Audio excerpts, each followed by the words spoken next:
And we're back. Welcome to the latest edition of the Processing Blue podcast. After a few weeks off for both of us, we have reunited. Alex Zietlow, Panthers beat reporter, and Mike Kaye, fellow Panthers beat reporter, here to discuss everything Process Blue, which means we're talking to you about the Carolina Panthers. And boy, do we have a fun show. We just interviewed Panthers wide receiver David Moore, who was kind of an unsung hero for the 2024 team. He's kind of known as Dave Canales' guy. And he's been a guy that Dave and really Bryce Young have leaned on over the last 18 months. And so he provided some really great perspective on this offense, on this team, on this program, on the quarterback, obviously, and then also some rookie wide receivers that he has taken under his wing. And we will get to that down the road in this podcast. We're going to kind of do a Mike and Alex kind of cutoff here where we're going to have David in the middle of the podcast. So stay tuned for that. Or you can always skip over our jargon and whatever. But speaking of jargon, hey, Alex, how you doing? Wait, am I jargon? If you were Swedish, that would be your name, probably. Jargon Zietlow. Well, Mike, I have missed you the last 3 weeks.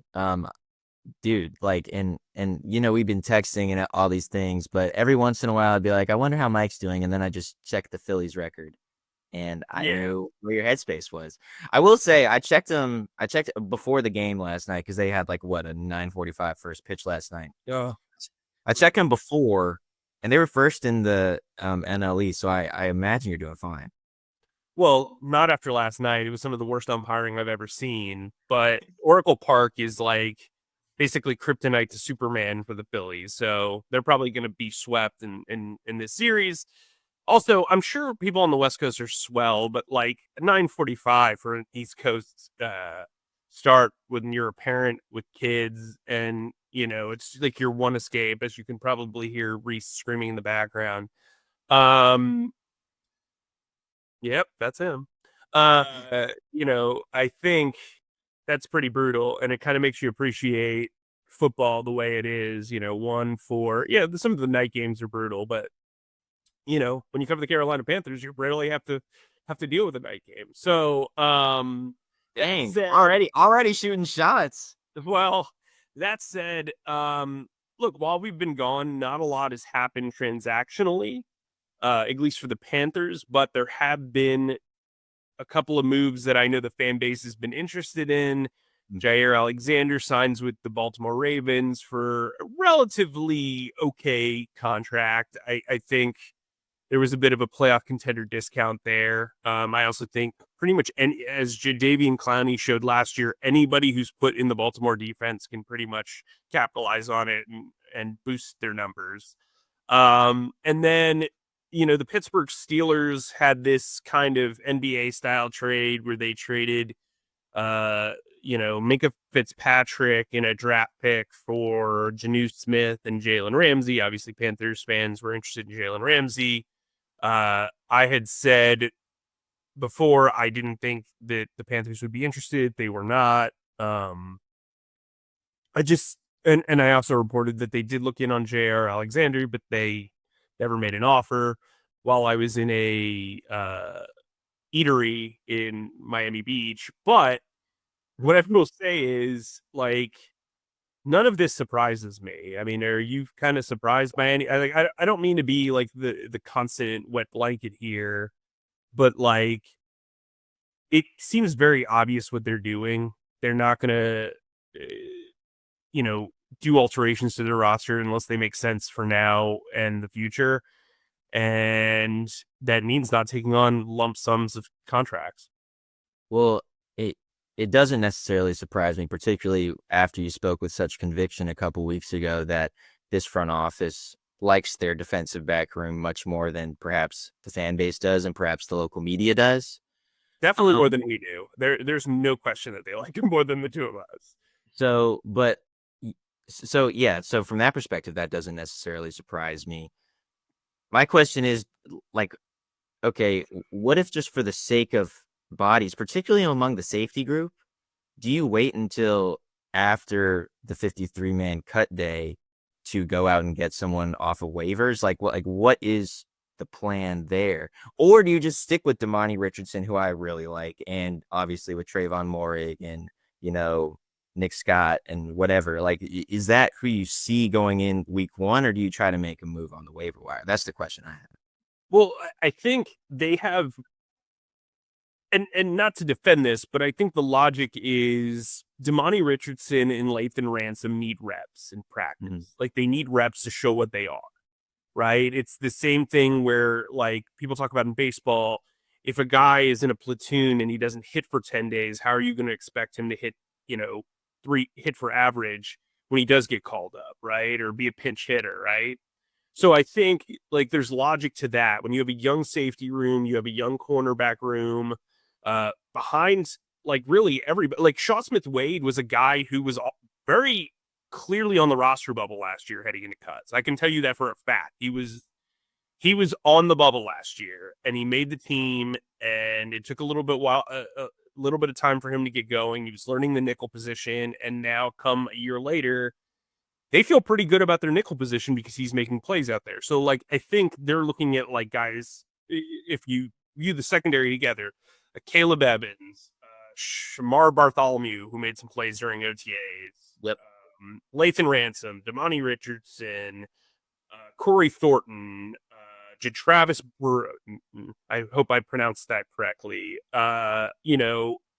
Jack Henderson, Isaac Gifford, like, these guys that are maybe overlooked and are underappreciated by the whole, but maybe they can establish themselves otherwise. I mean, Damani Richardson, we saw it. He went from an undrafted guy to kind of a camp story. Like, he's a guy, like, if you were going to name an undrafted rookie award in camp too, which, hold on to your butts, maybe we might do that. Oh, you don't get that reference because you haven't seen Jurassic Park. Can you stop Jurassic Park jokes, dude? I saw Rebirth. I liked it. Okay, like, I'm catching up. Zach's not going to respond here, but he'll respond in the comments. Is that not the most Gen Z thing you've ever heard? I'm a millennial, dog. I don't. But anyway, so back to things that are important. I think Zach said a bit up there. I really enjoy our producer. Anyway, what I would say is like, you don't know what you got until you get them reps. And I think until they show that they're disappointing, you're not going to be rushing to spend money. Like, let's say you bring in Julian Blackmon. Let's say you bring in Justin Simmons. Those guys are not coming in here to be the second string safeties. They're going to immediately get starter reps. They're going to take up a lot of reps. Both of them have some, injury history and recent poor play. Like, so if you put your eggs in that basket, those guys got to start. And that's not even like a save our job sort of thing. That's like a economically smart approach. They're going to start in the first month of the season. Oh, and by the way, if one of them gets injured or is playing terribly, then you've got to throw those other guys out and you've got them less reps. I kind of understand it. Like, I don't know that I would go into the offseason being like Damani Richardson or Lathan Ransom is my guy opposite Trayvon Moehrig, especially because I get the vibe that they want to use him, Moehrig, in a lot of different ways. And here's the thing, if you want to use Moehrig in a lot of different ways, you want to use him at free safety, you want to use him at strong safety, you want to have him take on post work, you want him to be in the box, you want him to play nickel, you want him to be a dime linebacker. If you were going to do all those things, you need at least 2 safeties that you think can actually start behind him.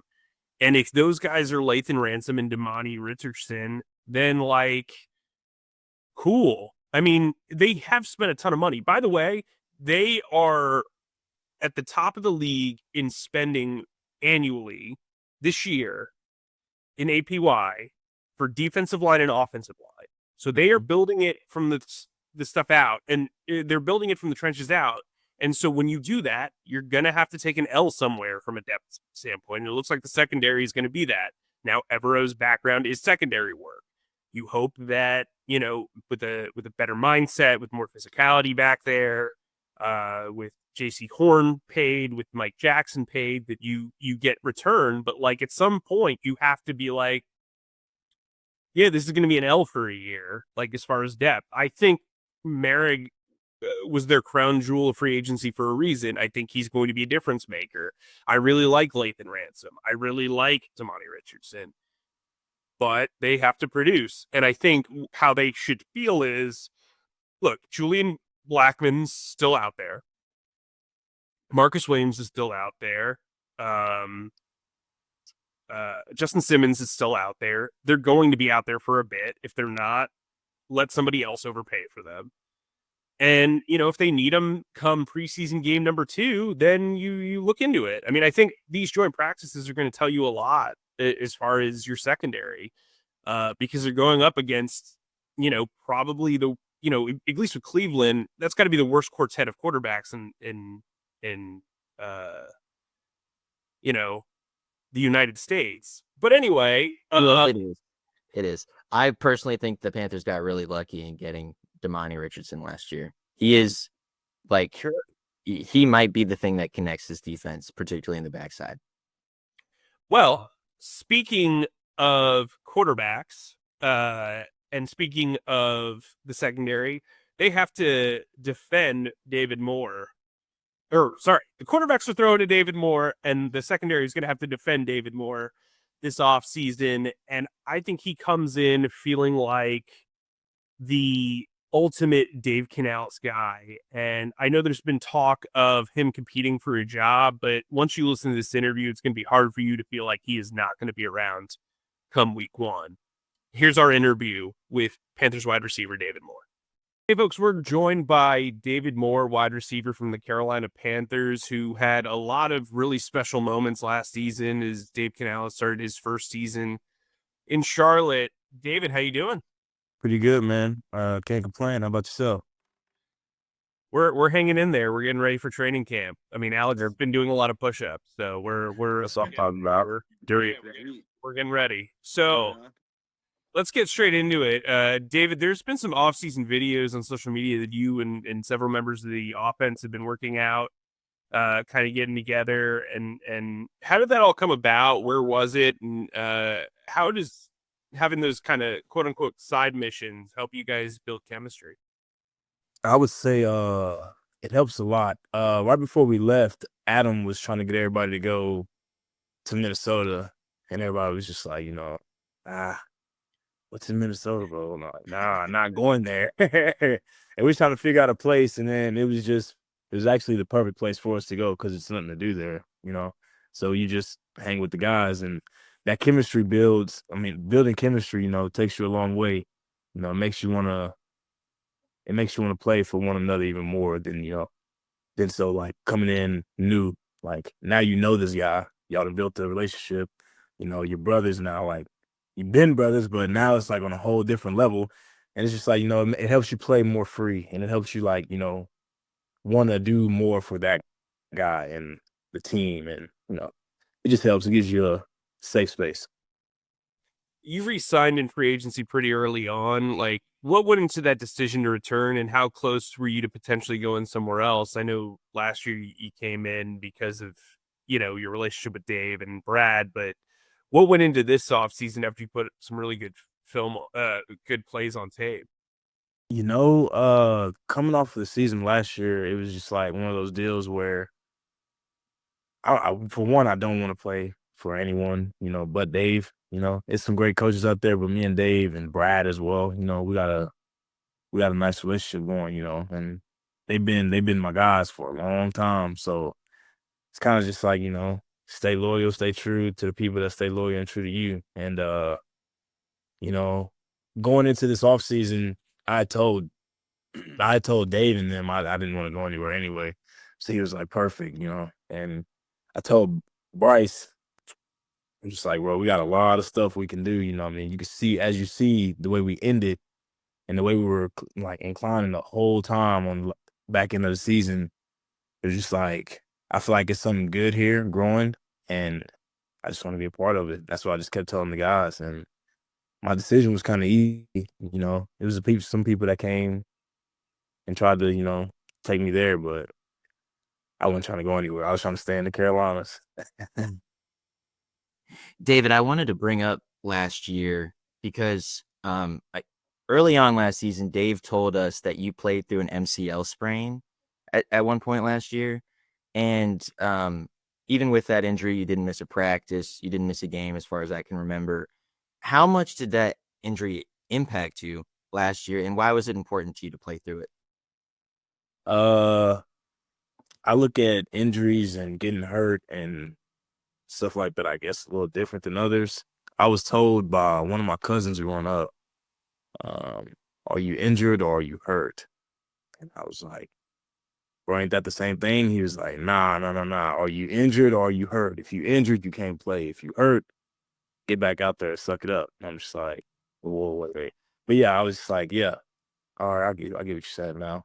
So when I got hurt with the MCL, it was kind of just like one of those deals where we didn't have many receivers. We only had like 4. So I'm like, I don't want to leave my guys out there. And I don't like leaving nobody out left to dry. So like if I'm able and capable of playing, I'm going to play. If I'm able and capable of practicing, I'm going to practice. I don't like missing practice. I don't like because I feel like I'm missing a step or getting behind or I just like to work, dog. That's about it. But yeah, it impacted me by saying like, thinking, all right, well, you are a little banged up, but you know, just get out there and, be a man. This is a man sport, so that's what you signed up for. And yeah, I just kind of get out of my head when I think of, oh, it hurts. No, it doesn't. I just kind of play it that way. Did your teammates know that you were hurt? Oh yeah. Oh yeah. They knew. Every time I came out to practice, they see me come out of the training room all taped up. My knee looked like the bionic knee and it's just all bad. They're like, bro, you good? I'm like, from the looks of it, no. But yeah, I'm good on the inside. But yeah, they all knew. David, I remember talking in Denver, and I know Jaylen Coker's touchdown kind of came like with the game out of hand. And I remember you speaking with so much pride about his kind of evolution throughout his rookie season.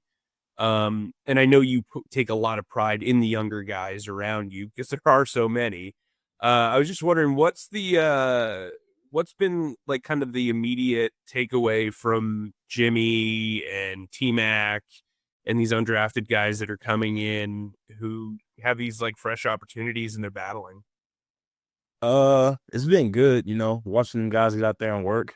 And then seeing them, the ones that came to throw with us last week, it's been good to watch them, kind of grow and ask questions and want to learn. It's kind of like how X and Coke was last year. And they come in, they want to work, they want to know things to help them, key things to like, get them to the next level and what's gonna help them succeed. It's been good to watch him because Jimmy's fast and he got a lot of attributes to his game. T-Mac, T-Mac's T-Mac, you know what I mean? He kind of all around with it. And the other guys, they just come in and do the same thing and filling their part. But I would say um it's been real good they've gotten there. I know a lot of people have gotten banged up, but it's the attention to details, you know what I mean? Like as they're hurt, they're still staying up in there trying to gain knowledge from the playbook and asking questions on like if we ran a route this way, hey, why'd you do it that way? What'd you look? What'd you see? And you could tell and see like the want, the kind of the pride that they take in the game, like even if I'm not here, not able to do anything, I'm still going to be there mentally. And I feel like they came in pretty locked in and ready to go. As Jimmy would say, he say he ready right now. So he looked like it, and I can't wait for camp. So yeah, it's gonna be a good one. I mean, you brought up how important it is that you are a Dave Canales guy because you really are. Like that, you are known as like most head coaches, when they come in, they bring in 1 or 2 guys that really set the standard for the program.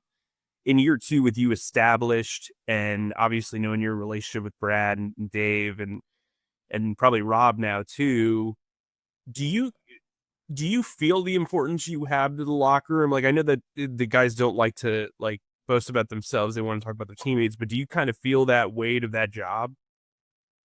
Yeah, last year they kind of asked me to, to help out with X and Coke and help them get on board with the playbook and the style of play. And I like doing that kind of stuff because when I came in as a rookie, Dave had Doug Baldwin and Tyler Lockett, and those are the guys that kind of did what I'm doing for them, they did for me. So I seen that firsthand when I first came in, and I seen how it helped me grow. So it's kind of like full circle. Now it's my turn to help people grow, and I feel the importance. I mean, I feel the role that I have to play, and I like the role. I get to sit here, and it is important to be one of the guys that, like, all right, if they're coming to me asking me questions, I got to know what I'm talking about. I got to know what I'm preaching, and yeah, I would say going in the second year with Charlotte, I would say the role's not as the role's not bigger. It's kind of like it's already set. So like when when they came in, I kind of already knew who I was finna have to kind of bring on board, which was T Mac, which he plays X, and some of Z. So all the people that's playing X and Z, Adam has the inside, so I don't I don't really have to worry about the slots and stuff. But everybody playing outside, I try to help out as much as I can. I like that role, man. It just makes you feel good, especially after you see them listening to you, listening to coaches, and then you see what you're preaching to them. They go out and do it. Yeah, it's like a big brother moment, I guess you could say. Yeah. Yeah, we saw that impact all year last year. And forgive me, I'm going to go back to last year for another question. The play that sticks out to me most when remembering your 2024 season was the touchdown catch you had against the Cardinals when Bryce had just a pass rusher unguarded, just screaming right at him, and he just lofts it up to you. And you're just streaking down the field, and you somehow come down with it, even though the defender's grabbing your arm and all these things. Firstly, can you take us through that play? And secondly, is that the defining play of 2024 for you too, or is it something else? I wouldn't say necessarily that play, but that was one of the big ones, because we had been talking about it all year, and we had been wanting to hit go balls all year, and we just been trying to get that time and that connection to where, like, if he sees something, he can make the right call, and he can do his call. So when that play came about, it was actually a run play. It wasn't even a pass play. And he saw that the corner was pressed up, and he saw when he saw that, and I was tight cut split, he just kind of signal, and I knew what the signal was, so I just start breathing, well, here it is. Let's go get it. You got all this space, better use it wisely. And I tried to capture the outside of his shoulder, and as soon as I did that, the way you see him grabbing my arm is kind of me letting him grab my arm. I was just posting him up. And, coach had been talking about that all year. Rob has, hey, man, we got to use our hands, use our hands. So, all right, well, here's a chance to use our hands. It's just me and this guy over here. So while we're sitting there arm fighting, I'm just posting him. And Bryce throws a dime, over in the back corner. So I'm like, all right, just save space. And lay hands. And those were the keys to winning. Keeping them off, showing lay hands, dragging the feet. It was actually a perfect little play. And it was exciting, to hit a goal ball for a touchdown like that, And that was one of the things where it was like, all right, well, we need to hit more of those. We can hit more of those. We can do that. Like, we just gotta be on top of our game. So that was one of the key points, and all right, now we know what we can do. Let's get out there and just keep doing it. So yeah, that was one of the plays. But I would say Kansas City was one of the games that kind of solidified it for me last year. He was just throwing dimes all over the place, getting hit, rushers coming in, and he's just trusting all of us and just putting it right where we're supposed to be. And then we were all there. So yeah, I would say that was where it started to like turn for me and a couple other guys that game. David, Where just wrapping this all up. We can't talk to a wide receiver without talking about Bryce and his evolution. And I was just curious, how important was it to close the season against Atlanta the way you guys did for him? And how have you seen him kind of take the next step in his leadership, the next step in his approach to the quarterback position? I saw his approach last year, when he came back from all the stuff that was going on at the beginning. I saw how he came in and, took a different angle at it, He came in ready to go. Like, it's not saying he wasn't ready at the beginning, but came in with a different type of focus. It was just like, all right, well, now I know what I'm doing. Now we know what we're doing. And he just kind of like kept going progressively, just taking steps after steps after steps. And we were all growing together. And that Atlanta game, coaching, was saying it was gonna be a battle, which it was. We were ready for it. He was talking. He was he was giving his little speeches. We do something or say we were down or whatever. He's coming up. Picking everybody's spirits up. Talking, and then we're all just on point. Everybody's touching the ball. Everybody's scoring. It was just like everybody was having fun. And to end the season like that with a win, it's just like, all right, well, let's just feed off that energy. And since then, OTAs came around. Bryce looks like he's just, I don't know what level he's on right now, but he's doing his thing, And then just throughout camp the whole time, he's just on point. And he's starting to, I don't know if y'all saw him, he's starting to talk a little bit to the defense. Oh yeah, we heard him too. Oh yeah. When that happens, that kind of amps up them, which amps up us. And now the energy is just high. And we're just riding this high energy right now. So it's like seeing all that, feeling all that, it's like, yeah, I definitely want to be a part of that. Like this is something that's gonna be good. It's gonna be fun. Like it wasn't like that last year, especially at the beginning. It wasn't like that at all.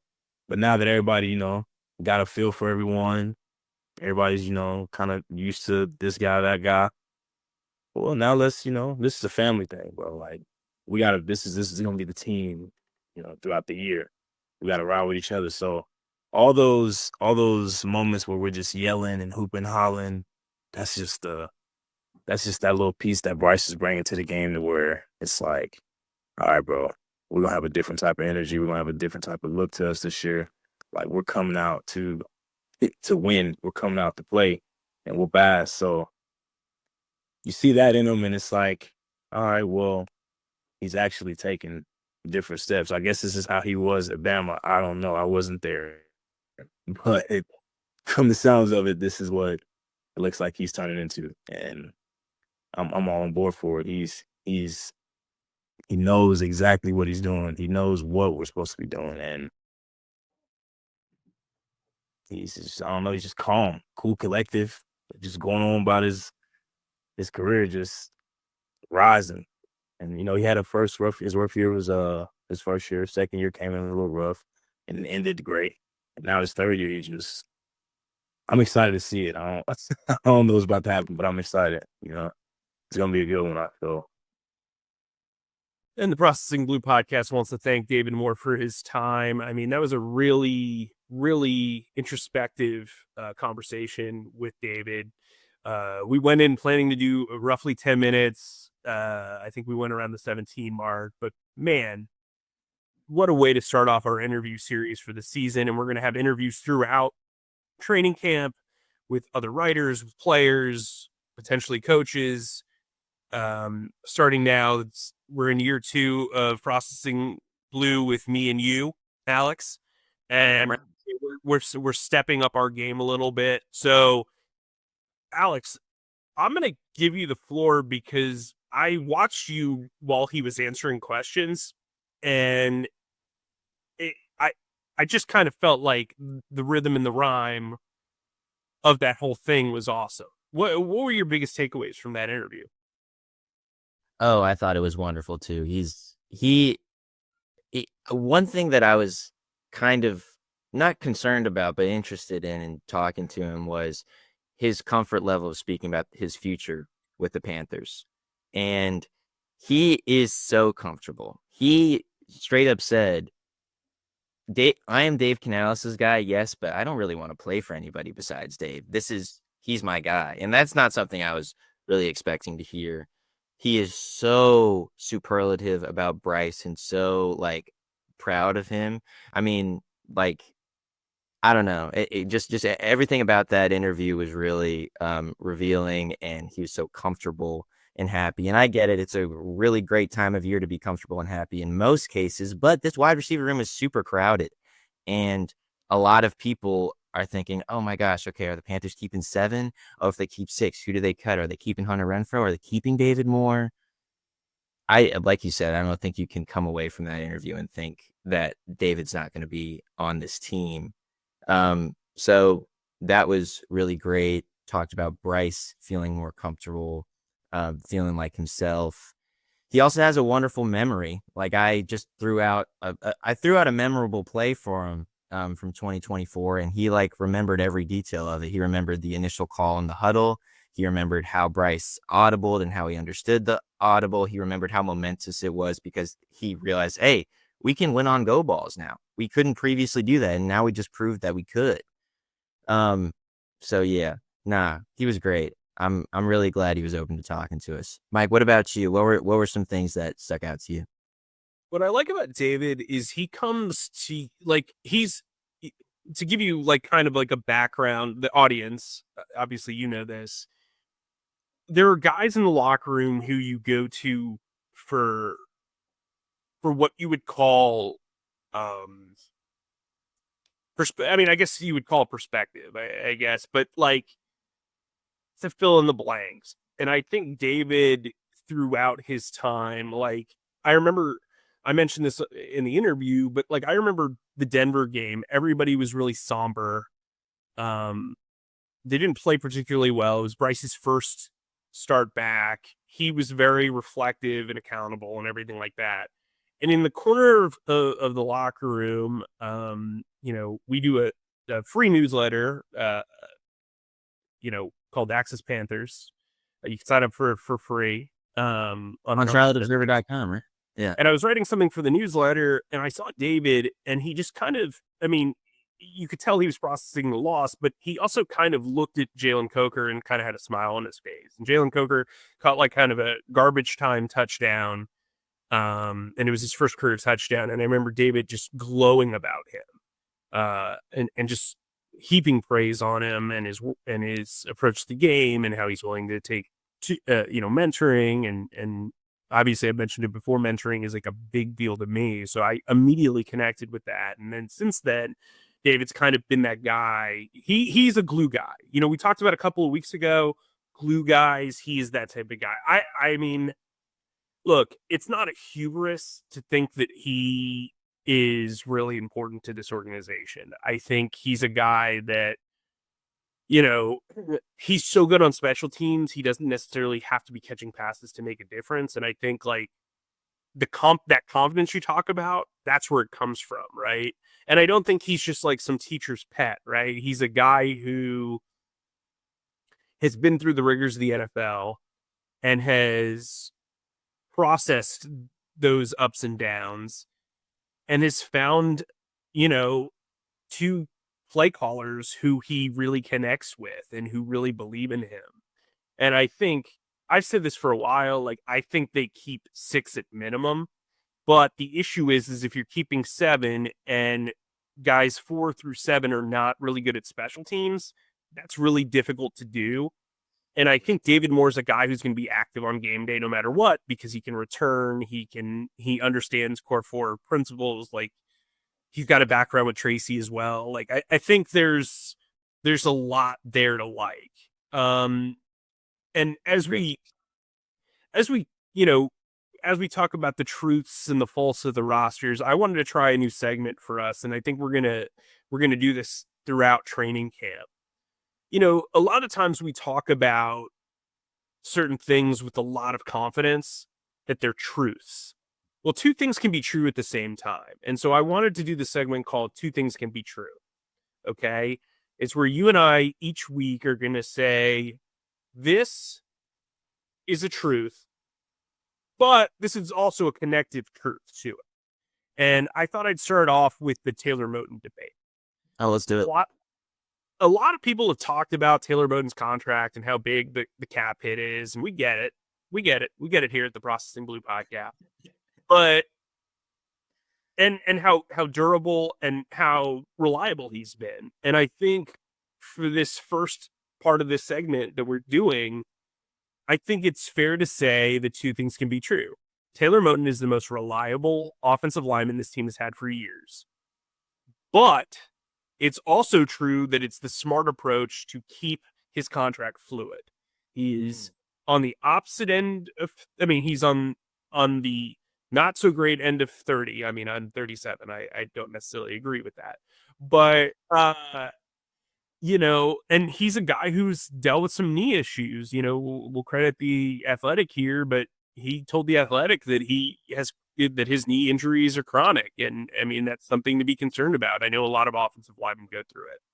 Most of the offensive linemen who are in their 30s are probably dealing with some sort of chronic injury. But I think, with the way that Icky's 6-year option or 5th-year option, is lining up and the potential for an extension there, and the way that the center position is wide open. Oh, and by the way, they're going to have a ton of cap space next year. It's smart to stay fluid, especially when you have $100 million right guard. You have I believe it's like a $50 million left guard. And you kind of see where you're at because, like, realistically, while Moton's been terrific, he's never been a Pro Bowler. He's about to turn he's about to turn 31, I believe.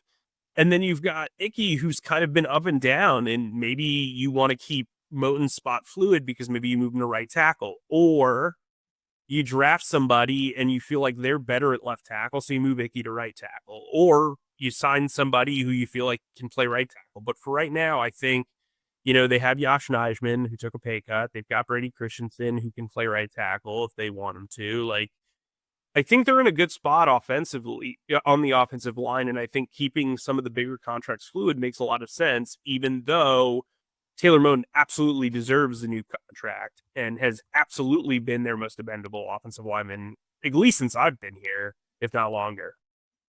Yeah. Mike, I think this is a really interesting point.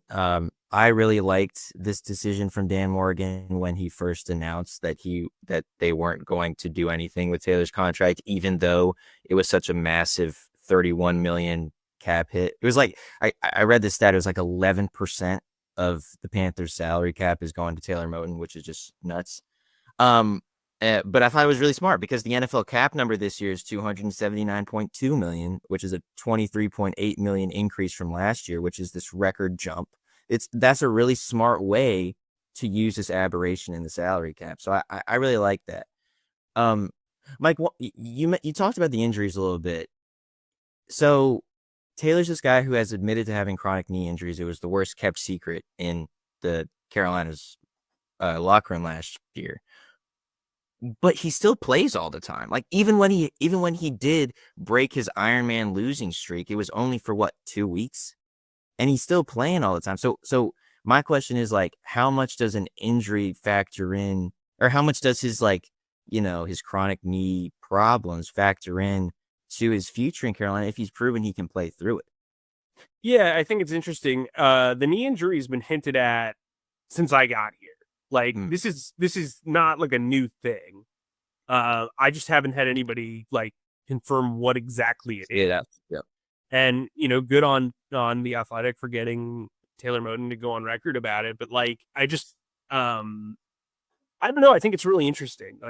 But here's the thing: right tackles are making almost left tackle money at this point, and Moton's an interesting guy because when you have chronic injuries, they're kind of a ticking time bomb. It's, there are guys that can overcome it. And I mean, Lane Johnson, or no, so excuse me, Jason Kelsey was like basically put together by gum and silly string at the end. Like, that's the thing is like offensive linemen, David brought up this point. Are you injured or are you hurt?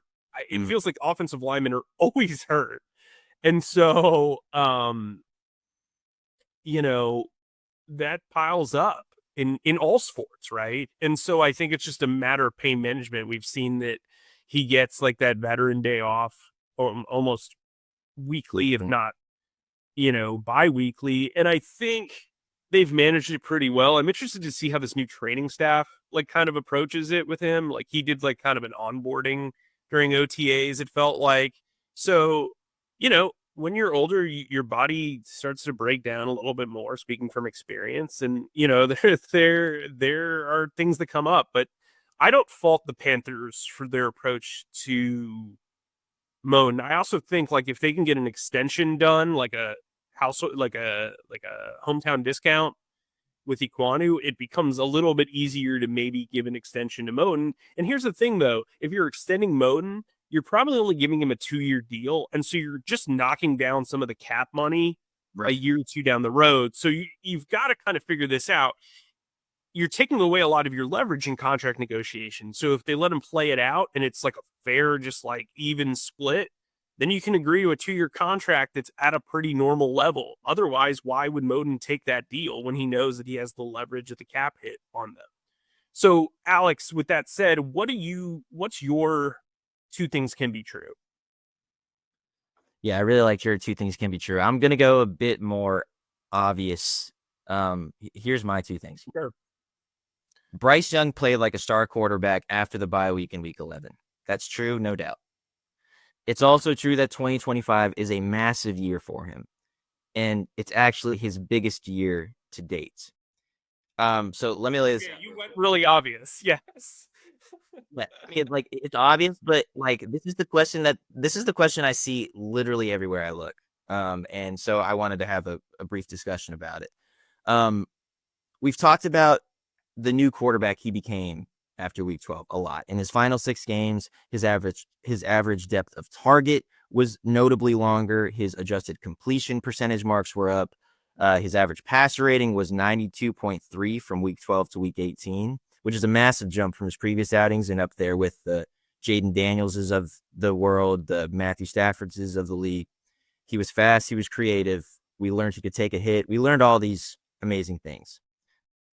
But those 6 games showed what he could be. They didn't show what he is. He hasn't yet established himself as a star. That's what 2025 is for. And frankly, these stakes are new to him. His rookie season, David Moore actually talked a little bit about this. His rookie season was an unmitigated disaster. But the positive for him is he wasn't really blamed for it, nor really should any rookie quarterback be, particularly if you're the number 1 overall pick and you're going to a team that didn't win a lot the year prior. His second season, he got a new head coach. There were a lot of factors in the air. If Bryce ultimately didn't come back and finish the way he did, I think another team would have taken a chance on him. Bryce was too talented and too special in college not to be given another chance by another team. Teams would have gladly taken him, and they would have been able to sell them to their fan bases. They'd be able to list any number of reasons. Say that the Panthers were battling a lot of instability. The team had just cleaned house on offense as well, with getting rid of DJ Moore and Christian McCaffrey departing and all these things. So those are the first 2 years. This year is different. This year, there isn't as much room for him to have an uninspired start or really an uninspired season. This is the year we see who Bryce Young is. The first year I was here, everyone was like, oh, Bryce is being surrounded by 5 Bismack Biombos or whatever you said that one day in the creek. Like, that's not this offense. This offense, right. He's got a proven interior offensive line in front of him. He's got a play caller with an extra year of experience under his belt, but who also clearly knows how to make Bryce shine. He's got an upgraded wide receiver room. They spent their last 2 draft picks on wide receivers. This, more than previous years, is the chance for him to prove his stardom. And And so Bryce was a star at the end of last year. It's also true that 2025 is the year that he needs to establish his stardom. Now, Mike, is that okay, or is that a little too obvious, or where do you think I should go with this? I think that was pretty obvious, but I don't have anything to really add to it. I think what Bryce did last year was promising, and it showed potential, but it didn't show proof, right? And we're looking for proof here. And so the proof comes in how quickly he starts this season. But with that said, David Moore is going to have a big opportunity to help him improve this season. We want to thank David Moore again. Alex, let's wrap this up. Thanks, as always, for listening to our pontifications on all things Panthers with Mike Kaye and myself and our wonderful producer, Zach Dennis. Please subscribe and follow us on Spotify, Apple Podcasts, or wherever you get your podcasts by searching Processing Blue. And if you watch us on YouTube, please subscribe to our YouTube channel and click on the bell icon to get notified whenever new episodes drop. And finally, please be sure to stick to charlotteobserver.com for all your Panthers needs. Mike, stay humble, stay creative, and keep processing. That's a wrap.